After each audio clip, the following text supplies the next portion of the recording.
In the United States, the death penalty can be imposed in federal courts and in 27 states. In Zant v. Stevens, we'll explore some of the safeguards that must be met before a jury can constitutionally impose this sentence. While Alpha Stevens was serving time for several burglary convictions and an escape, he again escaped from jail.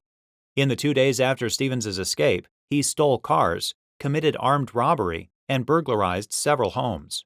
While completing another home burglary with an accomplice, the homeowner's father, Roy Asbell, interrupted the burglary. Stevens beat Asbell before he and his accomplice shot and killed him. Stevens was charged, tried, and convicted with murder in a Bleckley County, Georgia court. At sentencing, to avoid arbitrary death penalty impositions, the judge instructed the jury that it could consider 3 statutory aggravating factors.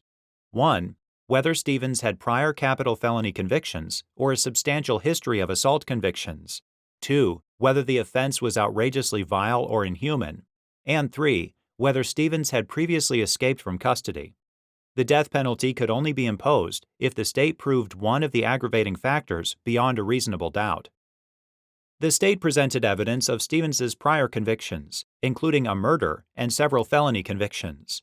The jury found that the first factor was satisfied because of Stevens's prior capital felony conviction, as well as Stevens's substantial history of felony convictions. The jury also found that the third factor was satisfied because the murder occurred during Stevens's escape. The jury imposed the death penalty. Stevens appealed directly to the Georgia Supreme Court. The Georgia Supreme Court concluded that although the substantial history language was unconstitutionally vague, the jury's finding a prior capital felony conviction and Stevens's escape sufficiently supported Stevens's sentence.